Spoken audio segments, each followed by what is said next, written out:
È terminata col punteggio di 5-2 a favore della Nuorese, l'amichevole tra i verdi e azzurri, la primavera del Cagliari, giocata questo pomeriggio nello stadio Froghieri.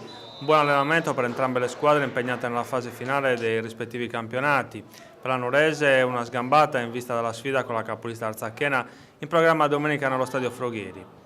I verdi azzurri devono infatti vincere per rimanere in corsa per un posto nei play-off.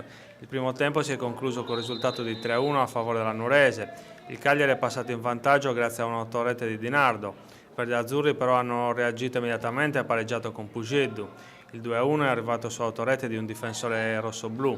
Nel finale di tempo Butti ha siglato il terzo gol per la Nuorese. Nella ripresa i due allenatori, Marco Mariotti e Max Canzi del Cagliari, hanno dato vita alla consueta girandola di Cambi, che però non ha abbassato il livello tecnico e agonistico della sfida, anche perché la Nuorese ha fatto entrare molti titolari. I gol dei verdi azzurri sono stati siglati da Molino sul rigore e da Stocco, che hanno fissato il punteggio finale sul 5-2.